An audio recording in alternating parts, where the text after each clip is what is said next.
Ay, magandang araw sa inyong lahat ha. Ngayon po ay ilang araw na, 64th day ng pagkakakidnap kay Tatay Digong. At ngayong araw po, which is a Tuesday, ang papalit po na next of kin kay Tatay Digong ay si Sir Bong at ang kanyang kabiyak, no? Sir Bong, kailan po kayo dumating dito? Kaninang umaga lang, nag-stopover kami ng Dubai and then straight na dito. Mm-mm. Ano ang inaasahan nyo, no? Kailan nyo huling nakita si Tatay Digong? The last time I saw him sa Davao pa, pag nagkikwentuhan kami sa bahay. So it's been a while, mga siguro 2 months ko na ang kalipas. Ang huling na pag-meet din namin ni Sir Bong ay sa bahay din niya. Oh yeah. Nakatira siya sa distrito ni Sir Ungab na malayo sa sentro ng Davao. Pero napakaganda ng bahay niya. At doon kami nagmi-meeting-meeting na maisog, no? Yung mga panahon na yun. Ang sarap ng luto ni Mami, no? Now, ano naman po ang inaasahan nyo dito sa kauna-unahang pagbisita nyo kay Tatay Digong? Well, unang-una, of course, I wanna see ang welfare niya, kung how's he doing. Pero I won't know that till, I get inside. So basically, I'm here because, the election and all that. So nagpalit-palitan sila. So since the election is over, it's my turn now to watch over him. Paano po nyo pararating ang balita tungkol sa kanyang pagkapanalo?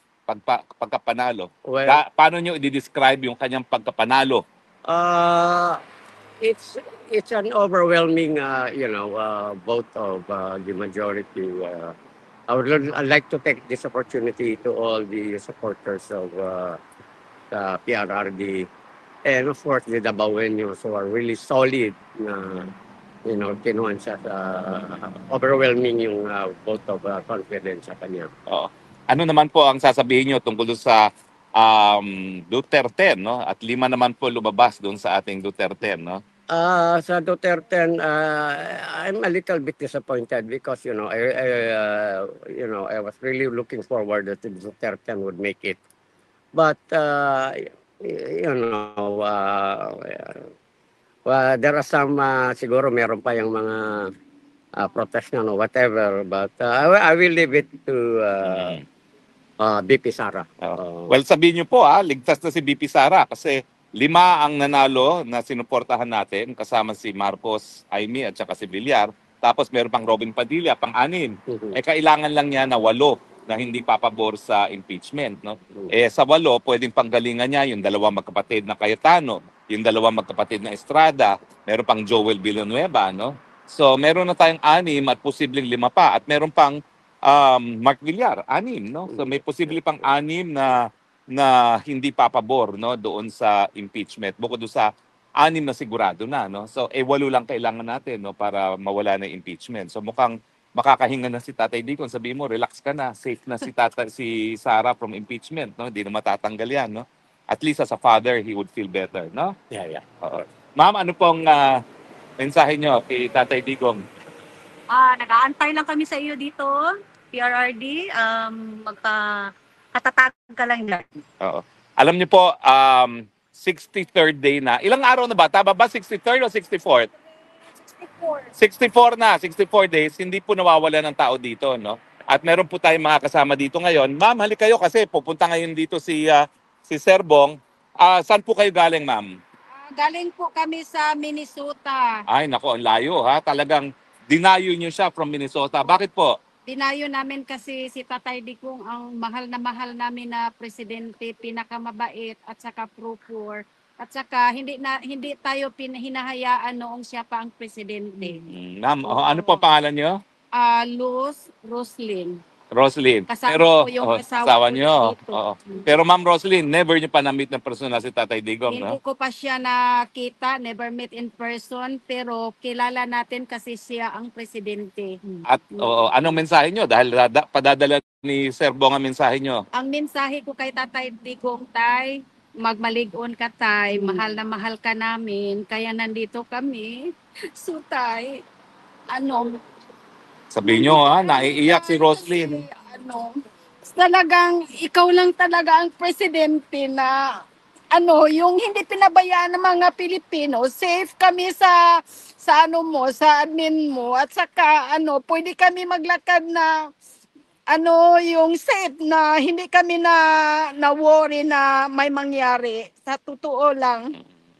So, Ako, maraming salamat sir ha, pakirelay ha. Yes, sir. Complete stranger na si Roslyn, nasa Minnesota, bumiyahe at nandito ngayon. Nasa labas lang kami ng wall. Sabihin mo, sa labas ng wall mo, hindi nawawalan ng mga Pilipino, walang iwanan. Meron din tayong kasama na galing sa talaga. Berlin, ha? O galing Germany. Hali kayo. Galing, yan. Ma'am, ano pang pangalan nyo? Kate po. Kate. And galing kayo ng Berlin. Taga saan kayo sa Pilipinas? Bohol. Bohol. Kate, and anong pangalan niyo pa po? Si Mayet at Mayet. Signy. O yan, papasok na po ngayon si Sir Bong, ang nakababata kapatid ni Tatay Digong. Ano pong papasabi niyo sa kanila kay Tatay Digong? Stay strong, healthy. Kayo po. Always pray kasi nothing is impossible with God. True. Yes, that's right. Well, yan po mga mensahe ngayon na Sir Bong ng mga Pilipino nagtitipon-tipon dito. Meron din po ditong mga taga Rotterdam, no? Mga kasawang mga taga Rotterdam, no? At bihira po itong pagkakataon kasi dahil bago pumasok ang isang kamag-anak, may mga pwedeng magpadala ng mensahe. Ano pong pangalan ninyo mag-asawa? Ay, ako po si Charlene po. Si Charlene at saka si Jason. Alam niyo po, regular itong si Charlene at Jason Serebong, no? Halos twice a week nandito sila, no? At ngayon sila nagdala ng pagkain na munggo. Bakit po talagang andalas-dalas yung pumunta rito, Charlene and Jason? Para pakita po yung suporta namin kay Tatay Digong po. Kung 64th day na po, siguro pang ilang punta nyo na rito?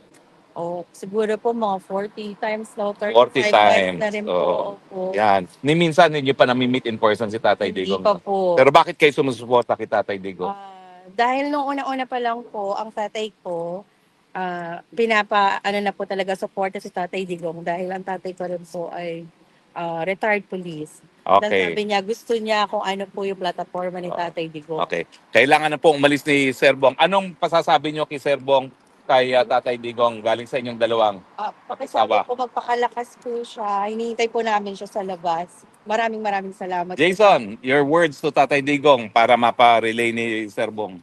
Kahapon nung sinabi ni Charlie, magpalakas po siya. Well, kailangan na pong pumasok kasi 30 minutes before po, kailangan pumasok for security check. Okay. Give our love to Tatay Digong, Oh, yeah. Sir Bong. Ha? Definitely. At siguro, babalik po si Sir Bong mga 4 o'clock, 3:30 to 4 o'clock. Abangan nyo po ang pinaka bagong balita galing sa kay Tatay Digong as will be relayed by Sir Bong Duterte. Maraming salamat po. Okay? Sasamahan po kayo, ha? Sasamahan po kayo papunta doon. Ha? Okay. Well, yan po, narinig nyo po ang kapalit na nagbabantay kay Tatay Digong. At no time po na wala pong kasamang next of kin ng Tatay Digong dito. At no time na walang Pilipino na nag-aabang dito sa labas ng detention facility para magbigay ng suporta kay Tatay Digong. No?